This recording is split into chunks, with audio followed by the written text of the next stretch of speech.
하나님의 손길을 바라보면요, 어떠한 상황 속에서도 우리가 놓치지 말아야 될 것은 이스라엘 역사 속에 하나님께서 항상 함께 하셨다는 사실입니다. 우리의 인류의 조상인 아담으로부터 시작해서 또 그의 아들 셋, 그 후손의 노아, 그리고 노아의 아들인 셈, 셈의 후손인 아브라함으로 이어지는 이 과정을 보면 그 과정 속에 하나님께서 함께 하셨음을 우리가 깨닫게 됩니다.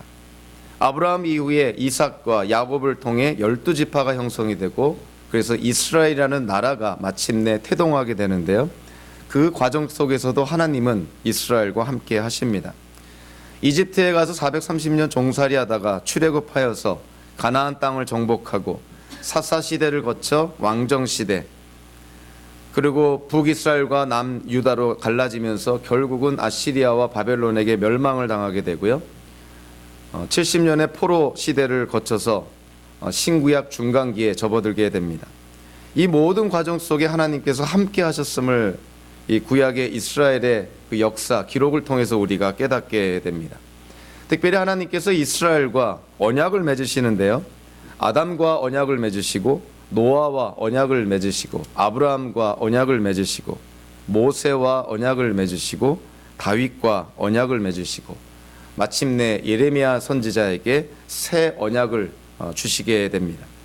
이 모든 과정 속에서 이스라엘의 역사 속에서 이스라엘이 흥왕할 때나 또는 심지어 이스라엘이 멸망할 때에도 놓치지 말아야 될 중요한 사실은 하나님께서 이스라엘과 항상 함께 하셨다는 사실입니다.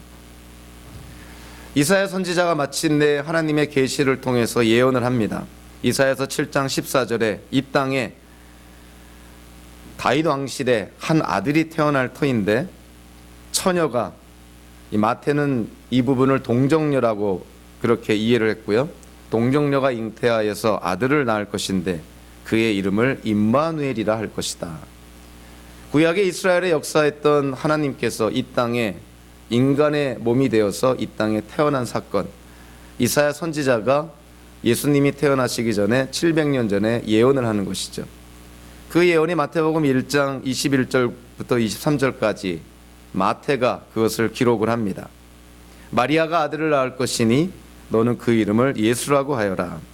그가 자기 백성을 그들의 죄에서 구원하실 것이다. 이 모든 일이 일어난 것은 주님께서 예언자를 시켜서 이르시기를 보아라, 동정녀가 잉태하여 아들을 낳을 것이니 그의 이름을 임마누엘이라고 할 것이다 하신 말씀을 이루려고 하신 것이다.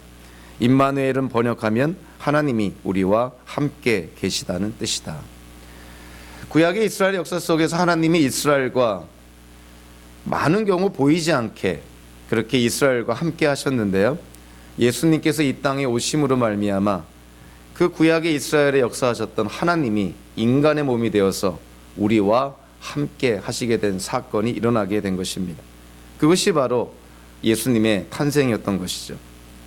예수님께서 이 땅에 오셔서 공생을 하시면서 제자들에게 약속을 합니다. 요한복음 14장 18절에 보니까 나는 너희를 고아처럼 버려두지 아니하고 너희에게로 다시 오겠다. 지금 예수님께서 유한한 시간 속에서 공생의 그 사역을 하고 계시지만 예수님은 다시 이 땅에 오시겠다고 약속을 합니다.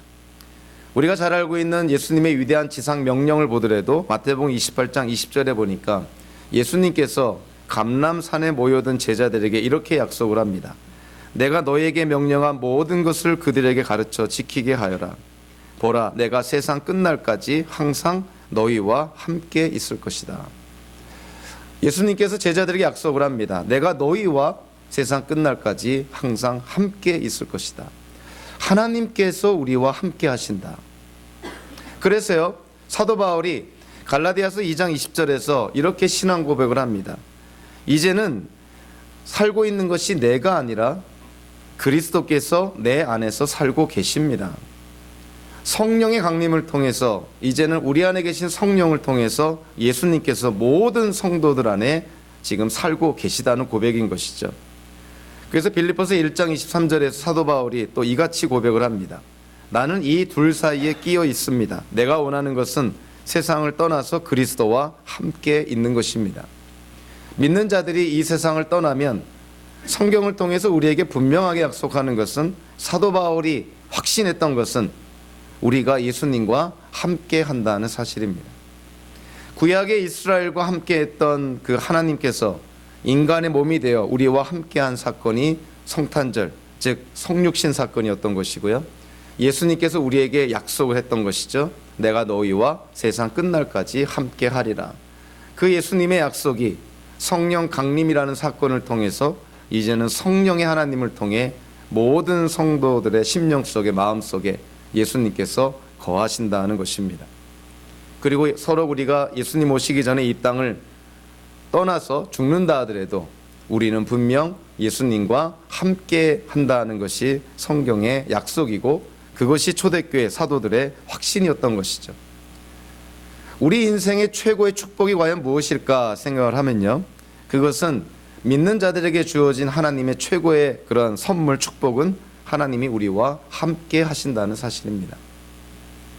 인생의 여정에서 우리가 힘들 때, 어려움 가운데 있을 때, 계획했던 일이 잘 안 되고 고난 속에서 헤매일 때, 마치 하나님이 안 계신 것 같지만 그런 때에도 하나님은 항상 우리와 함께 하셨다는 사실입니다.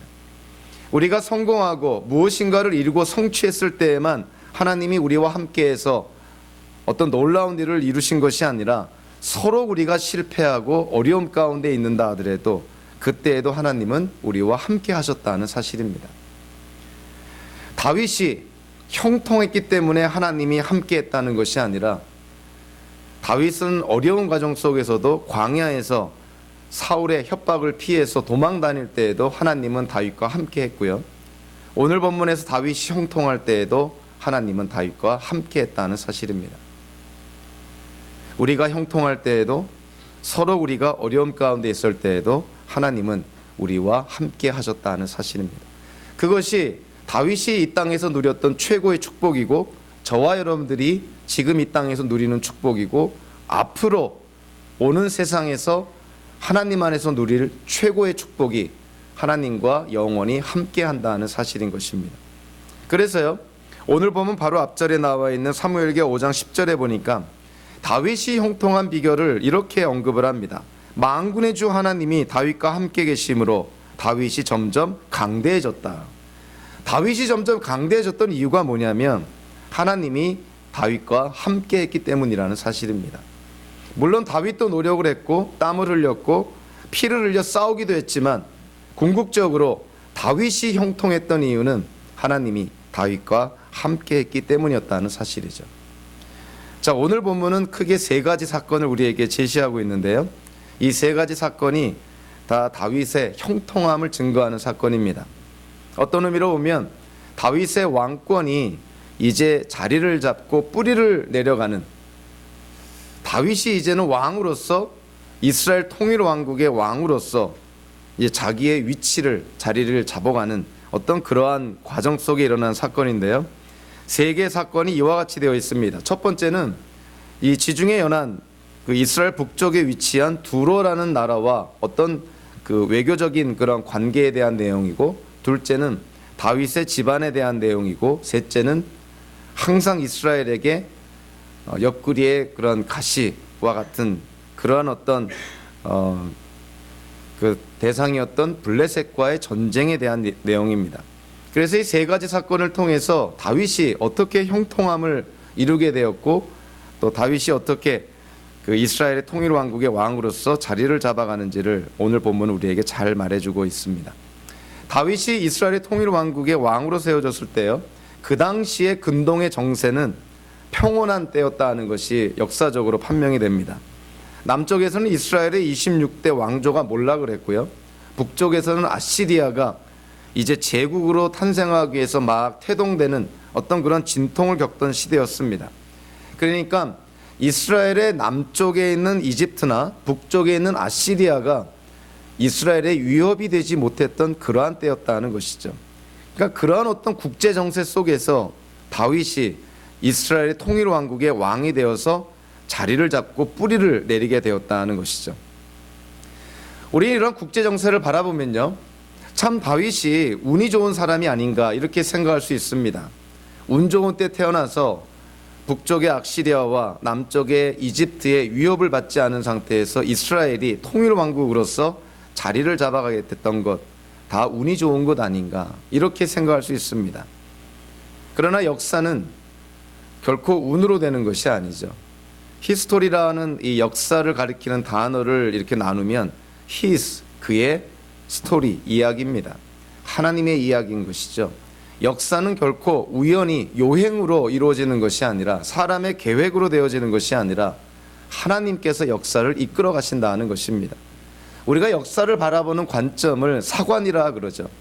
어떻게 역사를 바라보느냐에 따라서 같은 사건도 우리에게 와닿는 것이 전혀 다른 것이죠. 과연 다윗이 운이 좋아서 북쪽의 아시리아나 남쪽의 이집트가 위협의 대상이 되지 않은 때에 태어나서 왕이 되어서 이스라엘을 다스리게 되었는가? 그것이 단순히 요행이었고 우연이었는가? 이렇게 바라본다면 인생은 처음부터 끝까지 다 우연의 연속일 수밖에 없게 되겠죠. 세계 역사도 다 우연일 수밖에 없게 되겠죠. 그러나 성경은 그렇게 말하고 있지 않습니다. 세계 역사는 철저하게 하나님의 주권 아래에 있고, 세계의 역사는 하나님의 이야기인 것이죠.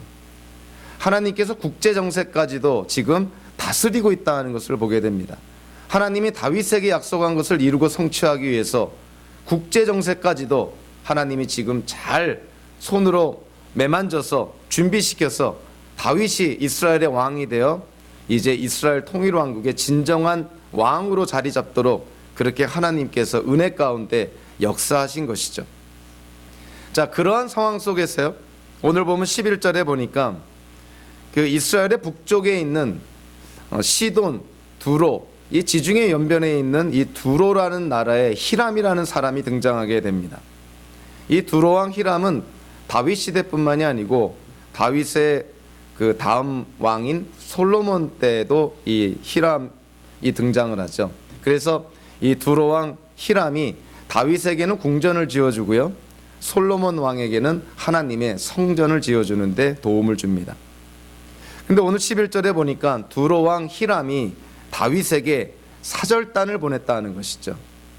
자, 다윗이 이스라엘 통일 왕국의 왕이 되었고 400년 동안 점령하지 못했던 예루살렘을 점령하고 이제 이스라엘의 어떤 왕으로서의 왕권을 이렇게 확립해 나아가니, 이 두로의 왕 히람이 어찌 보면 국제 정세를 잘 파악을 한 것이죠.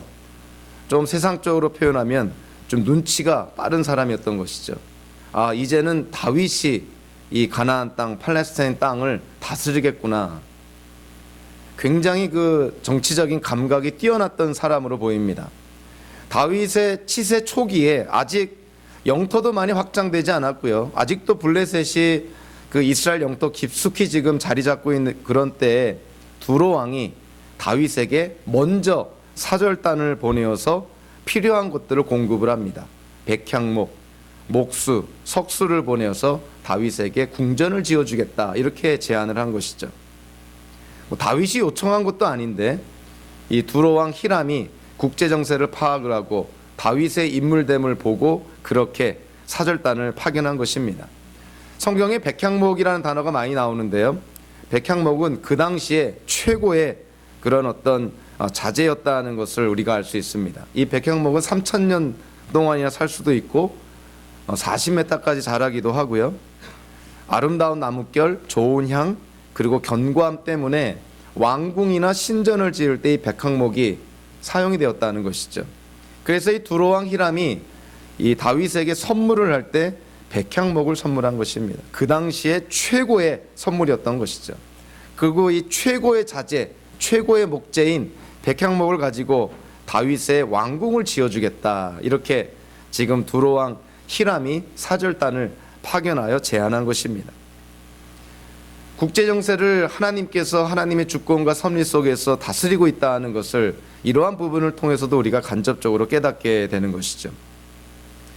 다윗이 이스라엘 통일 왕국의 왕이 되었어요. 제일 먼저 400년 동안 점령하지 못했던 예루살렘을 점령하고, 그리고 이제는 두로 왕 히람을 포함해서 주변 나라들로부터 인정을 받게 됩니다.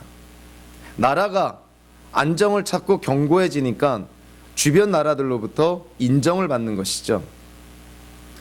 12절에 보니까 놀라운 다윗의 고백이 나옵니다. 12절에 다윗은 주님께서 자기를 이스라엘의 왕으로 굳건히 세워주신 것과 그의 백성 이스라엘을 번영하게 하시려고 자기의 나라를 높여주신 것을 깨달아 알았다. 마침내 이스라엘의 통일 왕국의 왕이 되었고요. 예루살렘도 정복했고 두로왕 히람까지 다윗에게 찾아와서 사절단을 보내면서 그렇게 화친 외교 관계를 맺는, 어찌 보면 다윗이 지금 승승장구하는 이때 다윗의 이 마음가짐 태도를 보면 다윗의 형통함의 비결이 여기서 나옵니다.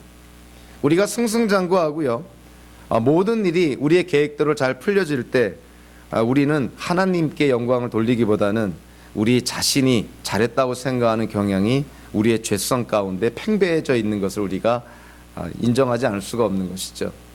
그러나 다윗은요, 하나님이 다윗과 함께 했기 때문에 자기가 왕이 되었고, 지금 이스라엘의 왕권이 잘 이렇게 자리를 내리고 뿌리를 내리는 것, 그리고 이 가나안 땅 팔레스틴 지역에서 이스라엘이 이렇게 번영하게 되는 것, 이 모든 것이 자기 때문이 아니라 자기와 함께 하신 하나님 때문이라는 것을 이 다윗이 인정하고 하나님께 영광을 돌렸다는 것이죠.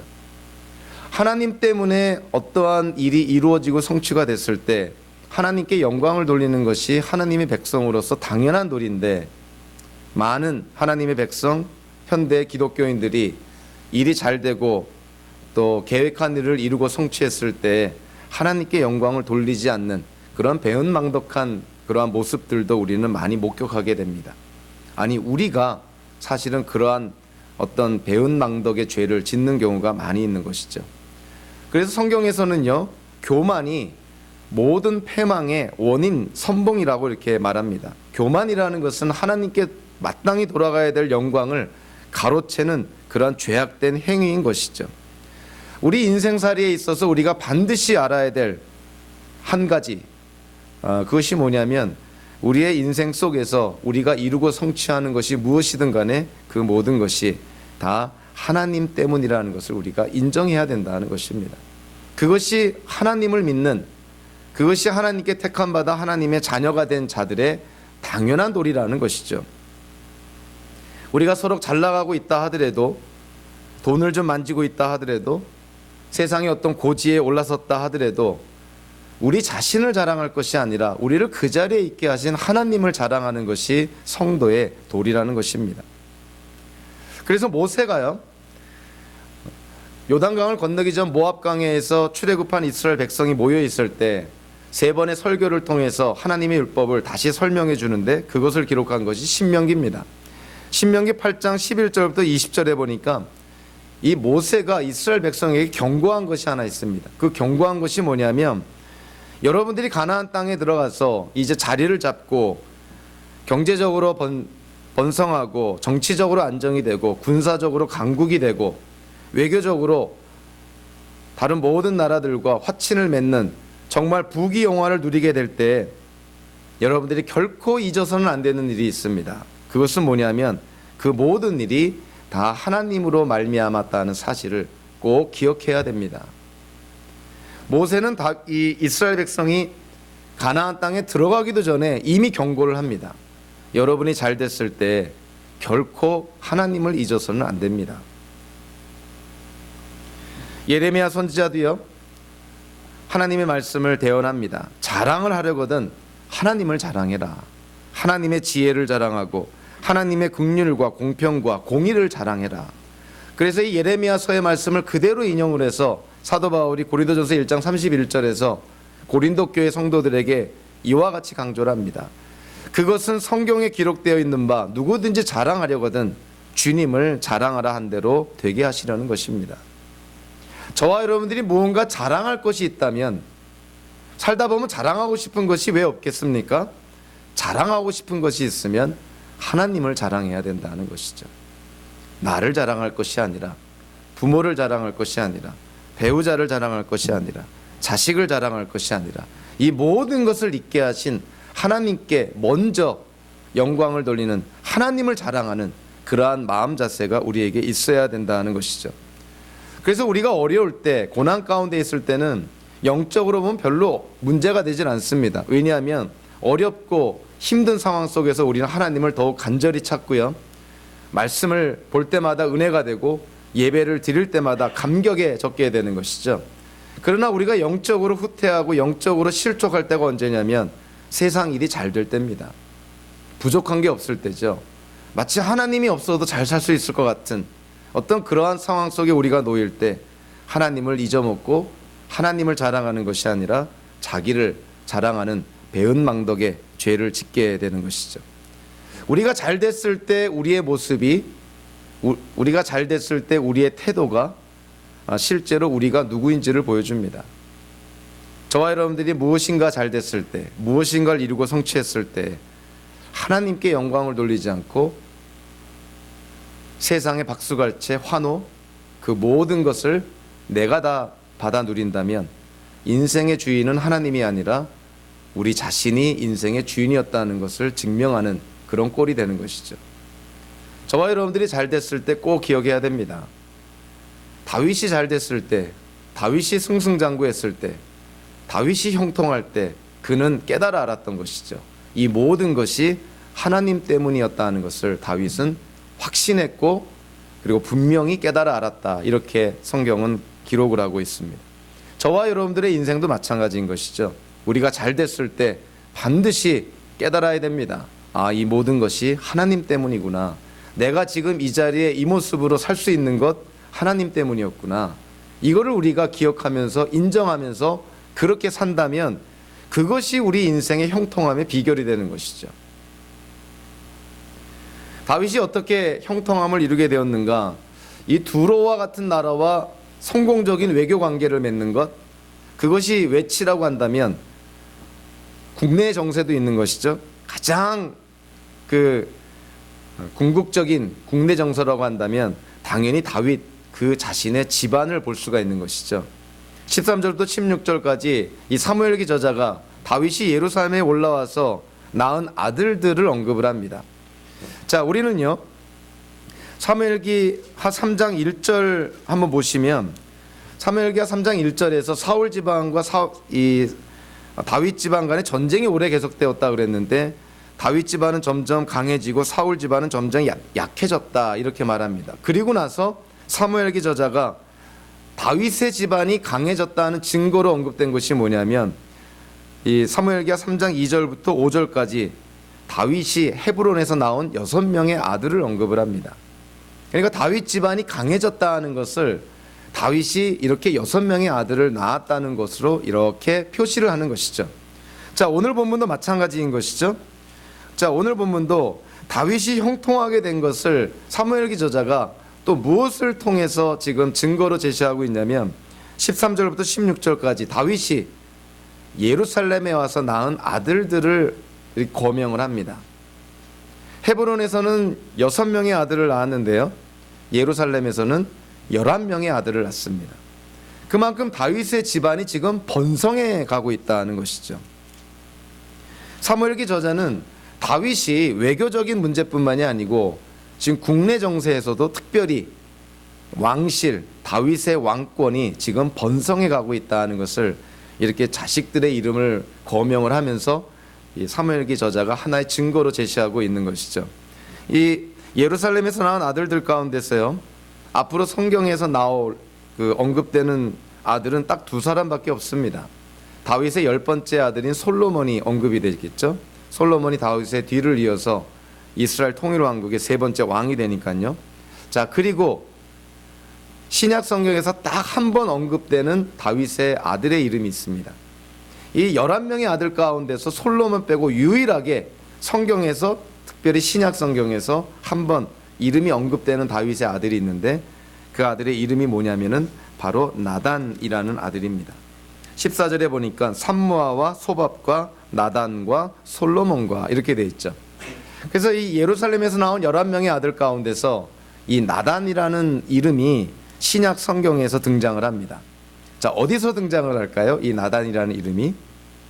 이거 알면 참 제가 한번 식사를 한번 대접해도 좋을 정도로 아주 성경의 지식이 아주 좋은 그러한 교우라고 생각을 합니다. 이 나단이라는 이름은 예수님의 족보에 등장을 합니다. 이 누가복음 3장에 보면요, 그 예수님의 그 육신의 그 아비가 요셉인데, 예수님께로부터 시작해서 요셉으로부터 해서 쭉 예수님의 직계에 대한 어떤 이름들이 쭉 거명이 됩니다. 마지막에 아담까지 올라가게 되죠. 그런데 누가복음 3장 31절에 보니까 예수님의 직계 이름 가운데서 멜레아, 맨나, mat다나, 나단, 다윗 이렇게 올라갑니다. 물론 다윗 위에는 이세, 오벳, 보아스 이렇게 올라가게 되겠죠. 그러니까 지금 예수님이 어떠한 혈통, 어떠한 그 계보로부터 지금 이 땅에 태어나시게 됐냐면 다윗의 아들인 나단의 혈통, 나단의 계보를 통해서 예수님이 이 땅에 오셨다는 것이죠. 우리가 생각할 때는 예수님이 솔로몬으로 이어지는 그 어떤 계보를 통해서 예수님이 이 땅에 오시지 않을까 그랬는데 누가복음에서 그것을 분명하게 정정을 합니다. 예수님은 다윗의 아들 나단의 계보를 통해서 이 땅에 오셨다는 것이죠. 여러분, 나단은요, 제가 금방 언급한 것처럼 누가복음 3장에서 한 번 더 언급될 정도로 이스라엘의 역사 속에서, 세계 역사 속에서 사실은 무명의 사람입니다. 알려지지 않은 사람인 것이죠. 자, 예수님이 다윗의 아들 가운데 무명의 아들인 이 나단의 혈통으로 이 땅에 오셨다 하는 것은 예수님께서 구유에서 태어나신 것과 좋은 조합을 이루는 것이죠. 예수님께서 다윗의 그런 무명의 아들인 나단의 혈통으로, 그리고 소나 말 따위의 가축들에게 먹이를 담아주는 그릇인 구유에서 태어났다는 것과 아주 훌륭한 어떤 조합을 우리에게 보여줍니다. 창조주 하나님께서 인류를 구원하시기 위해서 낮고 낮은 비천한 모습으로 이 땅에 오셨다 하는 것을 혈통을 통해서, 태어난 장소를 통해서 우리에게 보여주고 있는 것이죠. 다윗은 하나님께서 함께 하시니 외교적인 측면에서도 성공을 하고요, 자기 집안 다윗 왕권도 점차적으로 뿌리를 내리고 번성되어집니다. 그러나 오늘 본문에서 다윗의 형통함을 가장 극명하게 드러난 사건은요, 오늘 보면 17절부터 25절 끝까지 나와 있는 블레셋과의 전투에서 일어난 사건입니다. 결국 다윗 왕권이 뿌리를 내리고 다윗이 형통하다는 것은 그 당시에 이 고대 근동 시대 때는 역시 전쟁을 통해서 증명이 되는 경우가 많이 있었다는 것이죠. 다윗이 이스라엘 통일왕국의 왕이 되었다는 소식을 블레셋 사람들이 듣습니다. 여러분들, 다윗이 처음에 블레셋의 이 가드에 있다가 시글락으로 옮겼다가 시글락에서 헤브론으로 올라가게 되죠.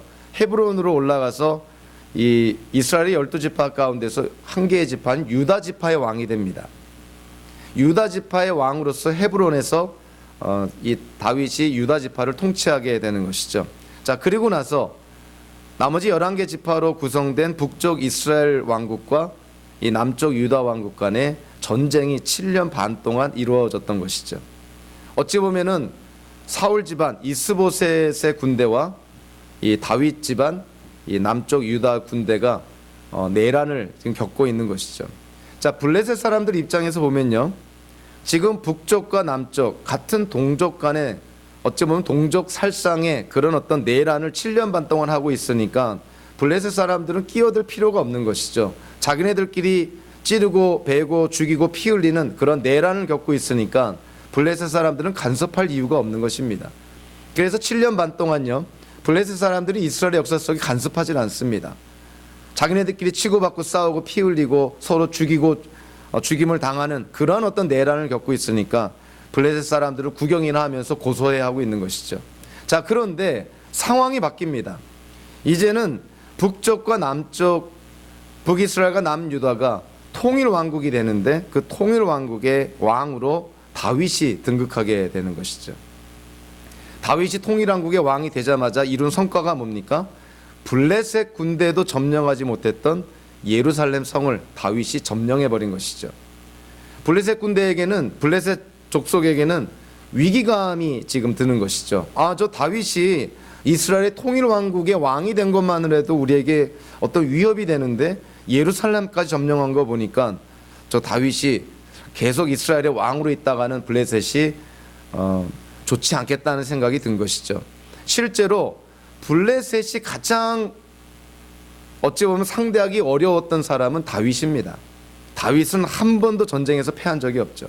비록 블레셋의 의탁에서 망명을 하긴 했지만 전쟁에서 다윗이 패한 적이 없는 것이죠. 블레셋이 가장 두려워한 사람은 다윗이었던 것입니다. 그런데 다윗이 이스라엘 통일왕국의 왕이 되었고 예루살렘을 점령했고 다윗의 왕권은 지금 뿌리를 내리고 있는 것이죠. 그래서 블레셋 사람들이 더 이상 다윗의 왕권이 더 번성하기 전에 싹을 잘라버리자. 그래서 이스라엘을 쳐들어옵니다. 자, 오늘 본문 한번 18절에 보니까 자, 블레셋 사람들이 이미 몰려와서 르바임 골짜기의 평원을 가득히 메우고 있었다. 르바임 골짜기에 쳐들어와서 거기에 블레셋 군대가 진을 쳤다는 것이죠. 자, 도대체 르바임 골짜기가 어딜까요? 우리 지도 한번 보여줄 수 있을까요?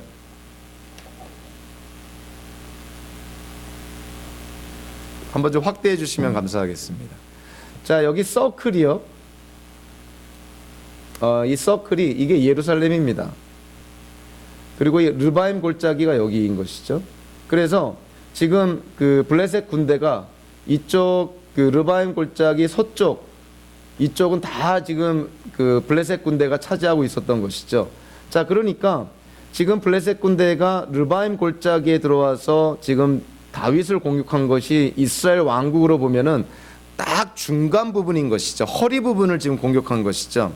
여기에 그 블레셋 군대 그 어떤 전략이 이렇게 드러납니다.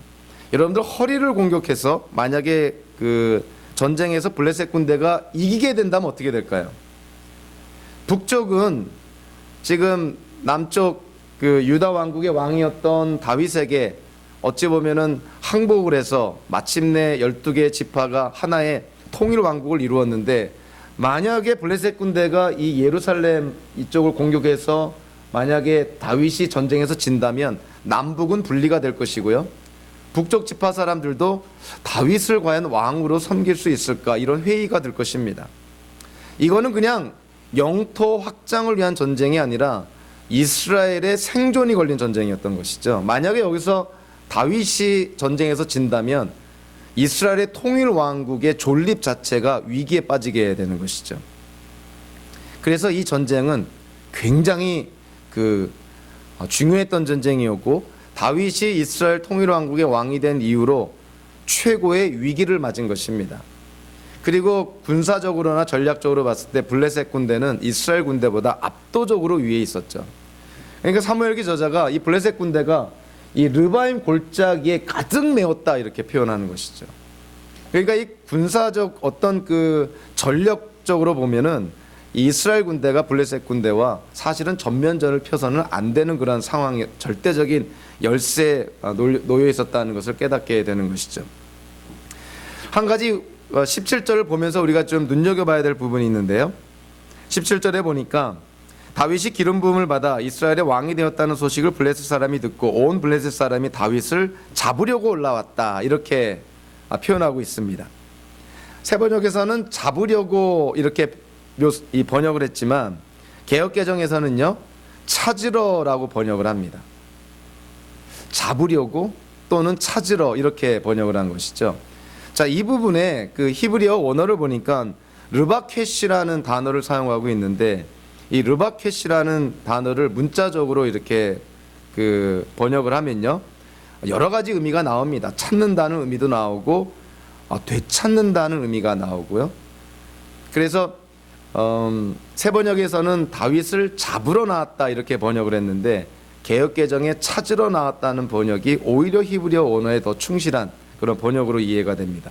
여러분들, 무언가를 찾으러 나왔다. 어떤 때 우리는 무언가를 찾으러 나갑니까? 찾으러 나갔다. 그게 뭔 의미가 있을까요?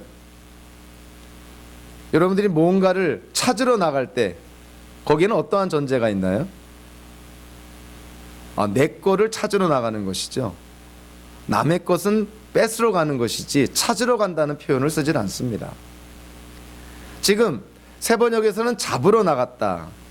자, 옛날에 이 주인들이 하인들을 잡으러 나가죠. 어떤 하인들을 잡으러 나갑니까? 도망친 하인들을 잡으러 나갑니다. 블레셋 사람들이 다윗을 찾으러 갔다는 건 뭐냐면 다윗이 원래 블레셋에 속해 있는 사람으로 그렇게 전제한 것입니다. 그러니까 다윗이 시글락에 블레셋 땅 시글락에 머물러 있다가 그 헤브론에 올라가서 유다 지파의 왕이 됐다가 결국 예루살렘에서 12개 지파 통일 왕국의 왕이 되지 않습니까? 그러니까 이제 블레셋 사람들의 어떤 그 마음가짐이 뭐냐면 다윗은 아직도 블레셋의 신하로 지금 생각하는 거예요. 그러니까 블레셋의 하나의 신하, 하나의 장군 정도로 여긴 것입니다. 그런데 블레셋 자기네들에게 속해 있다고 생각했던 다윗이 이스라엘 통일왕국의 왕이 되었고 예루살렘도 정복하고 다른 나라들과 외교적인 관계를 맺고 이러니까 이 블레셋의 입장에서 보면은 이거는 말이 안 된다는 거예요. 블레셋 왕의 허가도 받지 않고 어떻게 다윗이 이스라엘의 왕이 됐느냐, 뭐 이런 취지인 것이죠. 그래서 다윗을 잡으러 간 것입니다. 도망친 하인을 잡으러 가듯이 마치 내 것을 되찾으려고 찾아가는 것처럼 그렇게 다윗을 찾으러 갔다 하는 것이죠. 그것이 블레셋 사람들의 마음가짐이었어요. 그러니까 지금 블레셋 사람들이 르바임 골짜기에 가득 군대를 메워놓고 지금 다윗을 마치 도망친 하인을 잡듯이 마치 블레셋 왕의 그 배반한 신하를 잡으러 가듯이 그렇게 지금 예루살렘을 쳐들어온 것이죠. 그러한 상황 속에서 오늘 하나님께서 다윗에게 약속을 합니다. 자, 이 19절, 20절 이렇게 보면 다윗이 전쟁을 치르는 데 있어서 어찌 보면은 다윗의 형통함의 그 또 다른 비결이 이렇게 나오게 되는데요. 19절 후반부에 보니까 이렇게 말합니다. 올라가거라, 내가 저 블레셋 사람들 반드시 너의 손에 넘겨 주겠다, 이렇게 언급을 합니다. 자, 그런데 여기에 사실 번역되지 않은 그런 히브리어 단어가 하나 있는데요. 올라가거라와 내가 저 블레셋 사람들을 반드시 너의 손에 넘겨주겠다, 그 중간에 접속사가 하나 있습니다. 접속사가 뭐냐면은 왜냐하면이라는 접속사가 있는 것이죠. 그러니까 19절 후반부를 우리가 좀 히브리 성경에 충실하게 번역을 하면 올라가거라, 왜냐하면 내가 저 블레셋 사람들을 반드시 너의 손에 넘겨줄 것이기 때문이다, 이렇게 번역이 돼야 되는 것이죠. 그러니까 다윗이 하나님께 묻지 않습니까? 하나님, 제가 블레셋 사람들과 전쟁을 해도 되겠습니까? 하나님, 저들을 제 손에 넘겨주겠습니까? 그러니까 하나님께서 하시는 말씀이 올라가거라, 왜냐하면 저들을 내가 분명히 너에게 넘겨줄 것이기 때문이다. 그러니까 전쟁이 누구의 것이라는 거예요? 다윗의 전쟁이 아니라 하나님의 전쟁이라는 것이죠. 그래서 20절에 다윗이 그 블레셋 사람들을 그 쳐서 물리친 후에 그곳 이름을 뭐라 그랬냐면 바알브라심이라 이렇게 이름을 졌습니다. 그 이름을 지은 이유가 뭐냐면 그 이름의 문자적인 의미가 흩으시는 주, 격파하는 주, 이런 뜻이에요. 그러니까 이 바알브라심이라는 곳에서 저 블레셋 군대를 쳐서 무찌른 분이 누구냐면 다윗이 아니라 하나님이라는 것을 그렇게 지명으로 남긴 것이죠. 그래서 바알브라심, 하나님께서 흩으시는 분이시구나, 블레셋 군대를 흩으시는 분이 바로 하나님이심을 다윗이 그렇게 고백한 것입니다. 블레셋 군대가 한 번 전쟁에서 패한 후에 절치부심해가지고요, 두 번째로 또 전쟁을 또 걸어옵니다. 그래서 22절부터 25절까지를 보니까 또다시 르바임 골짜기로 쳐들어오게 되는 것이죠. 하나님께서 다윗에게 전략을 주어서, 계략을 주어서 이제는 좀 다른 방법으로 그렇게 전쟁을 치르게 합니다. 결국 두 번째 전쟁도 다윗이 승리를 이끌게 되는 것이죠. 이 첫 번째 전쟁도 그렇고 두 번째 전쟁도 그렇고요, 이 전쟁이 하나님 손에 달려있다는 것을 우리가 표현을 통해서 좀 깨닫게 되죠. 첫 번째 전쟁에서 보니까 19절에 다윗이 뭐라고 물어봅니까? 주님께서 그들을 저의 손에 넘겨주시겠습니까? 19절 후반부에 내가 저들을 반드시 너의 손에 넘겨주겠다. 여러분들, 손에 넘겨주다, 이거는 하나님의 전쟁, 하나님께서 전쟁을 하실 때 쓰여지는 그러한 표현 중에 하나입니다. 즉 이게 무슨 말이냐면 이 전쟁은 하나님께서 하시는 전쟁이라는 거예요. 하나님께서 넘겨주겠다. 즉 하나님이 이 전쟁을 치르고 다윗은 뭘 하라는 거예요? 뒷정리나 해라, 이런 것입니다. 하나님이 내가 저 블레셋 군대를 너에게 넘겨주고 너는 그냥 뒷정리나 하고 전리품이나 가져라, 이런 것입니다. 이것은 하나님의 전쟁이라는 것이죠. 자, 2차 전쟁 때에도 마찬가지인데요. 24절에 보니까 하나님께서 이렇게 약속을 합니다. 그러면 나 주가 너보다 먼저 가서, 하나님께서 하나님의 전쟁을 하실 때 항상 이스라엘 백성들보다 먼저 가서 전쟁을 하십니다. 그리고 뒷정리를 이스라엘 군대가 하는 것이죠. 이것이 하나님의 전쟁의 특징 중에 하나인데, 다윗에게 하나님이 약속을 합니다. 내가 너보다 먼저 가서 저 블레셋 군대를 파하겠다. 저 블레셋 군대를 내가 쳐서 없애버리겠다는 것입니다. 첫 번째 전쟁도 그렇고 두 번째 전쟁도 그렇고요. 하나님의 약속은 뭐냐면 저 블레셋 군대를 내가 너에게 넘겨주고 너보다 앞서가서 저 블레셋 군대들을 격파하겠다. 이것이 하나님의 약속이었던 것이죠. 왜 하나님께서 다윗에게 이러한 어떤 그 형통함을 허락해 주실까요?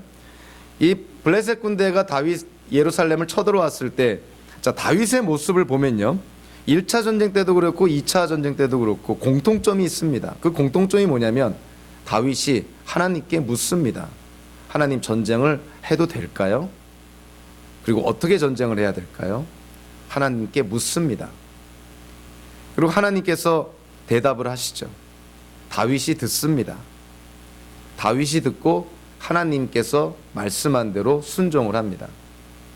자, 하나님께 묻고 하나님의 대답을 듣고 그리고 하나님의 말씀에 순종을 하니 형통할 수밖에 없는 것이죠. 다윗의 인생 속에서 다윗의 형통함을 나타낼 때마다 거의 예외 없이 나오는 그 현상이 뭐냐면 다윗이 하나님께 물었다 하는 것입니다. 하나님의 뜻을 구했다 하는 것이죠. 근데 다윗이 실족하거나 죄를 짓거나 위기 가운데 빠질 때 또 대조적으로요, 반드시 등장하는 현상이 뭐냐면 하나님께 묻지 않고 자기 생각하기에 좋은 대로 일을 행할 때 다윗은 항상 위기에 빠지게 됩니다. 다윗의 형통함의 비결이 어디 있을까요? 물론 하나님이 다윗과 함께하는 것이 기본적인 전제가 됩니다. 그것이 다윗의 형통함의 가장 기초가 되는 것이죠. 그렇다고 해서 다윗에게 책임이 없는 것이 아니죠.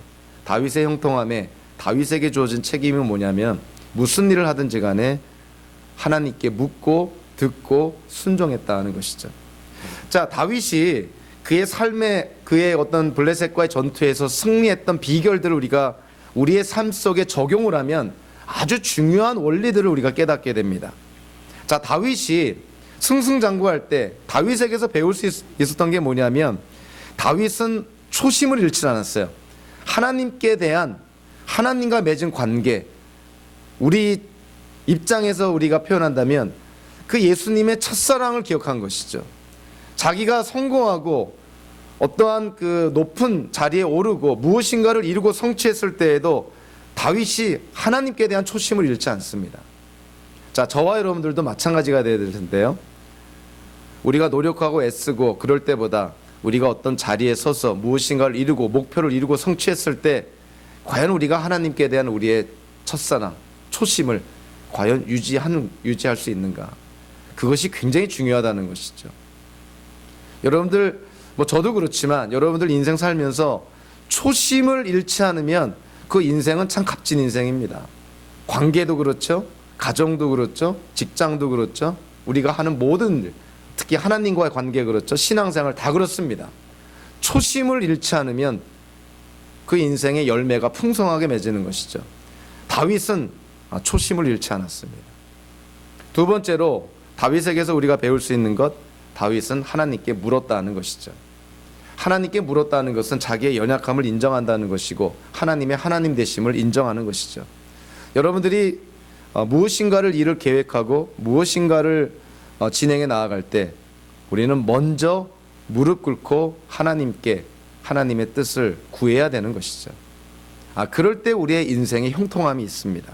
자, 그리고 초심을 간직하고요, 하나님께 묻고 그걸로 그치면 안 되죠. 세 번째가 뭡니까? 유종의 미를 거둬야 되는데 그것은 뭐냐면 하나님의 뜻을 분별했으면 순종해야 되는 것이죠. 다윗이 하나님께 묻고 하나님께서 대답하신 것을 들었다 하더라도 다윗이 하나님의 말씀대로 행하지 않았다면 다윗은 전투에서 결코 승리하지 못했을 것입니다. 우리가 예수님의 첫사랑을 기억하고 예수님의 말씀을 기억하고 충분히 이해했다 하더라도 그 말씀대로 살지 않는다면 우리의 삶은 결코 형통하지 않은 것이죠. 믿음과 행위가 결코 분리되지 않습니다. 우리가 하나님을 믿는다면 하나님의 말씀에 순종하는 것은 당연한 논리의 결과라는 것이죠. 예수님께서도 분명히 말씀하시죠. 너희가 나를 사랑하면 내 계명을 지켜 행해라. 이제는 너희가 서로 사랑하여라. 예수님께서는 우리에게 분명하게 행동으로 믿음을 증명할 것을 그렇게 촉구했던 것이죠. 전도서 기자가 우리의 인생의 본분에 대해서 언급을 합니다. 우리의 인생의 본분, 즉 우리의 인생의 도리는 무엇이냐면 하나님을 두려워하는 것과 하나님의 계명을 지켜 행하는 것이라고 강조를 합니다. 예수님도요, 같은 맥락에서 이렇게 말씀하시죠. 하나님의 나라와 의를 구하면, 즉 하나님의 뜻을 먼저 구하고 하나님의 뜻을 먼저 행하면, 그 마태복음 6장 문맥을 통해서 예수님이 약속한 것이 뭐냐면 의식주, 우리가 이 땅에 살면서 필요한 모든 필요를 하나님께서 채워주신다. 예수님께서 내가 채워주겠다, 이렇게 약속을 합니다. 하나님의 나라와 의를 먼저 구하면, 하나님의 뜻을 구하고 그 뜻에 순종만 한다면 우리의 모든 필요를 하나님이 채워주시겠다는 것이죠. 우리 인생의 형통함의 근거가 어디에 있습니까? 우연도 아니고 요행도 아니고 우리 자신에게는 더더욱 있는 것이 아니죠. 물론 우리의 노력이 필요하지만 우리 인생의 형통함의 근거가 하나님께 있습니다. 믿는 자들 성도의 형통함의 근거는요, 하나님께서 우리와 함께 하심에 있다는 것이죠. 저와 여러분들 오늘 예수님께서 이 땅에 오시는 성탄 주일을 맞아서 구약의 이스라엘과 함께 했던 그 하나님께서 인간의 몸이 되어 이 땅에 오신 사건, 성육신 사건, 그 성탄절을 우리가 맞습니다.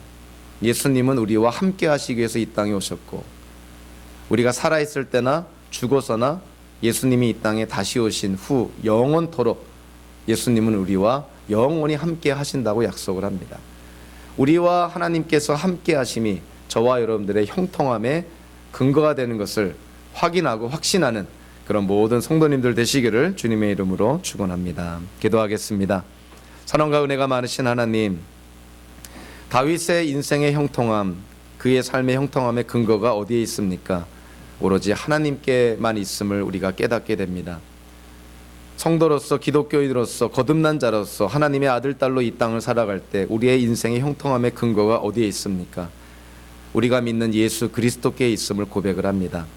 우리가 이 땅을 살아갈 때 하나님께서 항상 우리와 함께하여 주심을 우리가 믿고 신뢰하며 인정하면서 하나님께 순종하면서 하나님의 영광을 드러내는 삶을 살 수 있도록 인도하여 주시옵소서. 예수님의 이름으로 기도하옵나이다. 아멘. 우리 다 함께